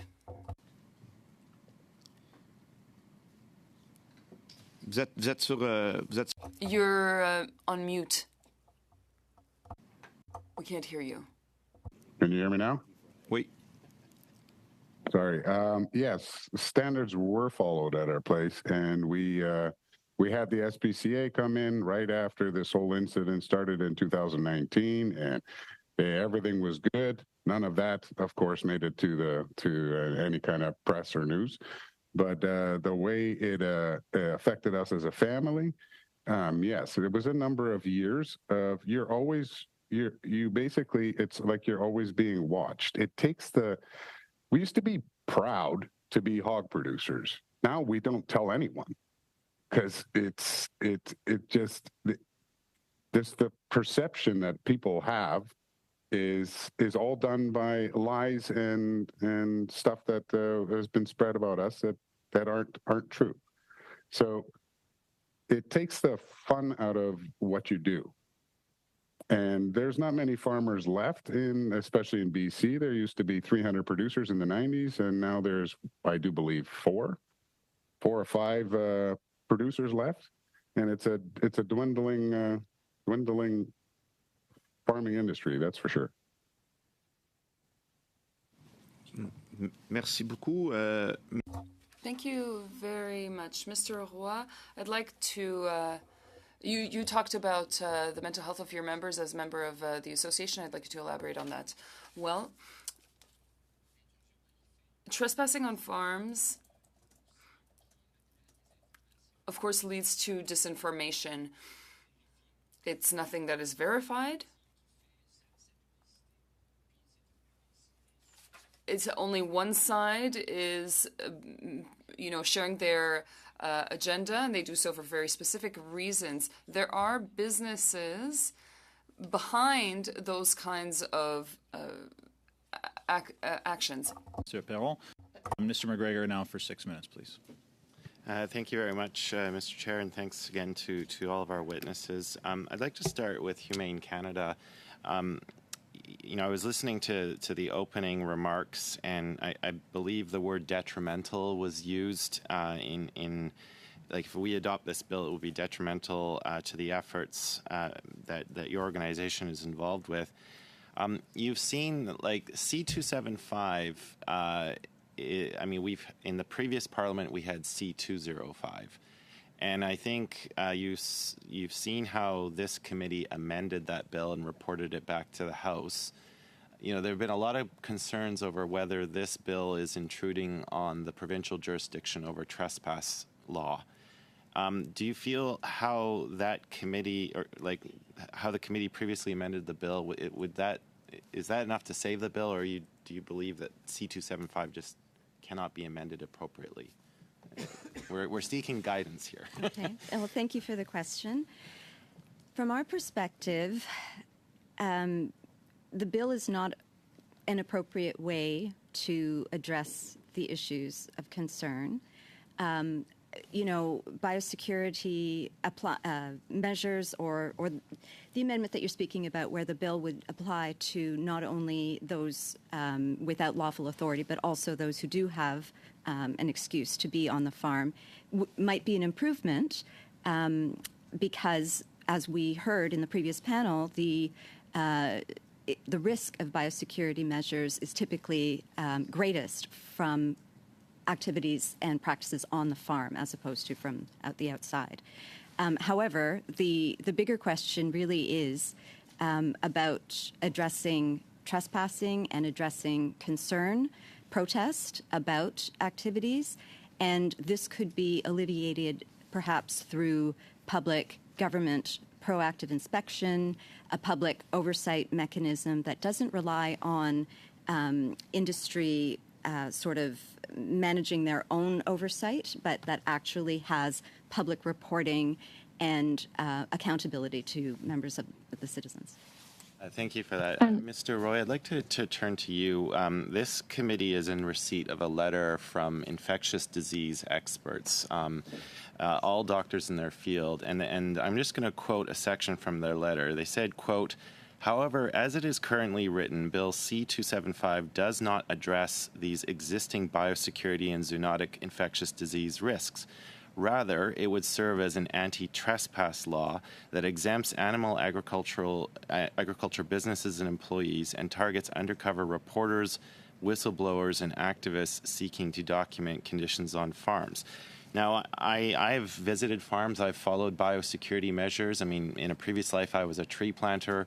I have visited ranches where, I have had to hose down my boots. We've had to hose down the wheels on our trucks because there was a risk of foot and mouth disease at the time. I've visited chicken farms where I've had to, not be in contact with poultry for an entire 2 weeks before the visit.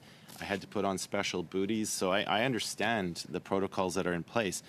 But what I've found during the testimony on this bill is that people use words like preventing intrusion, preventing trespass. And so I guess my question to you, in light of the quote that I gave you, how do we as a federal parliament ensure that through this bill we are not intruding on provincial jurisdiction over trespass law? We simply cannot legislate on property rights. That is the domain of the province. So how, in your view, do we make this bill simply about biosecurity and not trespass? Animal health, Mr. Chair, I will be relatively short on this one. I will say that animal health is under a federal jurisdiction, and we know it has been demonstrated. We have a number of testimony that has demonstrated that humans are a disease vector for animals. So there is a direct link between trespassers and animal health. So there is a possibility with this bill to protect our animal health in Canada. Minister Roy, we have infectious disease experts writing to our committee telling us that Bill C-275 in its current form does not address existing biosecurity disease risks. So I guess, from the industry point of view, how do you respond to experts who are asking our committee to amend this bill or not pass it in its current form? I just want your response to experts in the field. Well, we have various experts in the field that are saying that humans are disease vectors. Those who are not saying that it is not addressing this point, I would like to see the science behind it, because everything on our farm is clear that humans are disease vectors, and if we don't control the risk of trespassers, it increases the likelihood of having additional disease on our farms. And a final question, why are existing provincial trespass laws not adequate? Well, I think that we have somebody that testifies what is happening right now in BC. But shouldn't we be taking that up with provincial legislatures, though, if they're not adequate enough? Like, you know, I'm just trying to figure this out. Yeah, but we have the ability. With this bill to go to be proactive, and not only protecting. And I think it's important not only protecting the animal health, but also the human health, because there are a risk also for human health. When we have disease, it can have additional threat to human health. So Thank you. I think there is a role to the federal level. Thank you, Mr. Law. Thanks, Mr. McGregor, for your questions. We're almost out of time, but I did want to try and get a second round in. I'll probably only get the Conservatives and the Liberals here for maybe 3 minutes each. And then if we'll go to the Bloc and the NDP, and if you do have one question, maybe we can try and fit that in. So I'll go to Mr. Steinley for 3 minutes, please. Thank you very much, Mr. Chair. And to Ray, thank you very much for all your family does, and we're proud of you guys for keeping on farming, and we're very supportive of what you guys are doing out there. I have one question after what happened with the occupation is, what is your concern of foot and mouth and other diseases brought into your farm, and what biosecurity measures did you have to do after the occupation on your farm to clean it up? Well, when it came to our place, there was, like we said, they snuck in at night and put cameras in, and then that one day where 50 of them made it into the barn, that was definitely a sight to see, is to see your whole barn lined with that many people, thinking to yourself, what could happen here? I mean, we were fortunate enough to not see much stuff happen to the sows afterwards. Yeah, we had a number of issues, but to be able to pinpoint it on those people, I mean, it's very, very likely, obviously, because that doesn't normally happen. I mean, there's not many people that come on our place. But at the end of the day, we did all right. The pigs seemed to be fine, but that could have been totally different.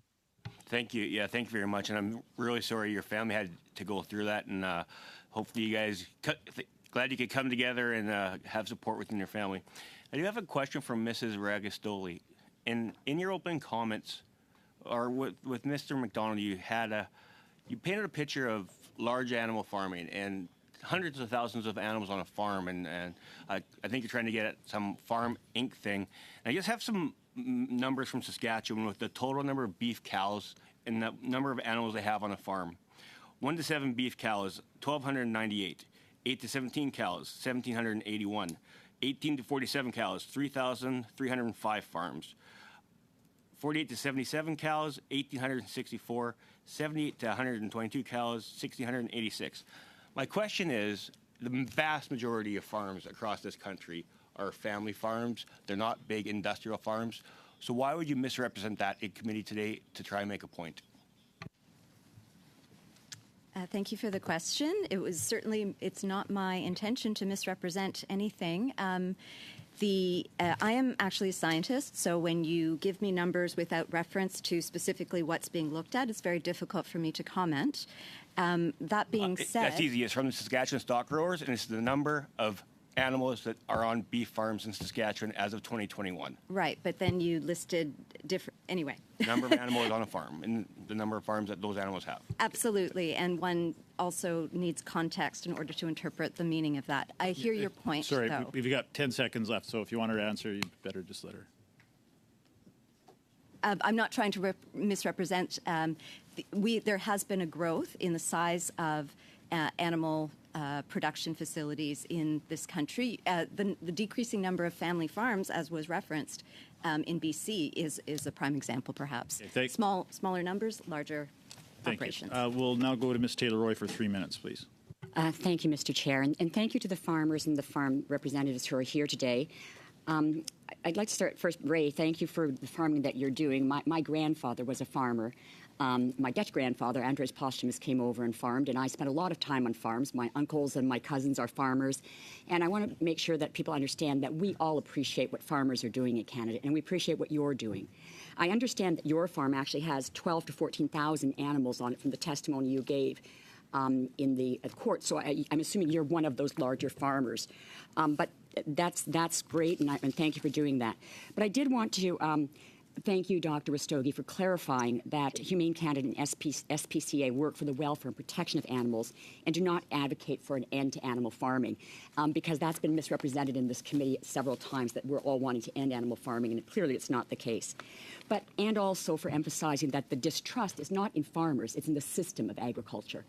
And I think we all know the majority of farmers are good, they care about their animals, but like any industry, there's a few bad actors. So I'm just, my question is, do you think this legislation will increase public trust in the system? Ray mentioned that he has a hard time talking about being a farmer now because people are looking at him askance. So do you think this legislation is going to help with people having actual trust in what's happening in the system, or do you think it's going to do the opposite? Thank you for the question. I think it is going to do the opposite because it gives the impression of further decreasing the tools that are available that my colleague Ms. Martellani spoke about. You know, we need more tools in order to be able to show what is actually happening on farms. This bill does the opposite. Hey, thanks, Mr. Chair. I don't have time for a question, so I just wanted to make a piece of commentary. I'm very concerned about the growing divide in this country between rural and urban. I think we are hearing that in some of the various testimony. It's not by nature an urban versus rural issue only, but it tends to break down along those lines. So I just want to encourage all of us in the context of this debate to be mindful, and this isn't aimed at anyone in particular, but about our hyperbole. When we're talking about these issues, I think that we have a tendency sometimes to go to the extreme of the spectrum on both sides of any particular issue in this place, and I, at least in my line of questioning, I'm just really trying to get to the middle ground where there's a little bit of truth. So I just think we do have to be mindful of this growing divide in our country, and I say that as someone who comes from the West but represents an urban riding. So in lieu of a question, I simply wanted to end with that particularly important sentiment in my view. Thanks, Mr. Carr. I know Mr. McGregor didn't have any question. Mr. Perron, did you have one quick one that you fit? Okay, go ahead, please. Oui, merci. Thank you, Mr. Chair. I would like to take this opportunity to let Mr. Gobey share his thoughts on mental health and anything else he'd like to add. Thank you, Mr. Perron. Of course, we've already mentioned diminishing the amount of tools. Well, for us, this kind of tool of, going into a place where we produce or onto a farm, and this is where we live with our families, that's not a tool to us. That doesn't bring any balance to the mental health of the families or the welfare of the animals. There's a lot of people that come into the farm, suppliers, people who sell equipment, people from the agriculture and environmental departments, and all these people can report cases of mistreatment. There are visits every 2 years,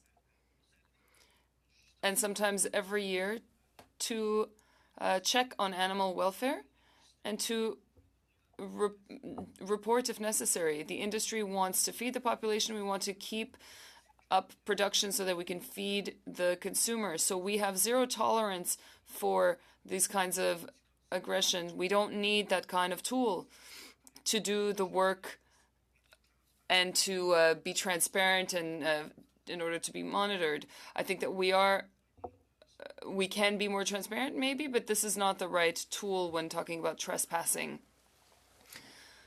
especially from whistleblowers. Thank you, Mr. Gobey. Response. Just a couple of reminders before we head out. The amendments for Bill C-275 need to be in by October 11th, by the end of the day. Just keep that in mind. We'll be doing clause by clause on Monday, October 16th. And if anybody has any travel plans or ideas for this committee, please have that to us by November 10th. Okay, colleagues? Thank you very much to our witnesses for being with us here today and for your testimony. It's certainly much appreciated to have your insights. And we are now adjourned.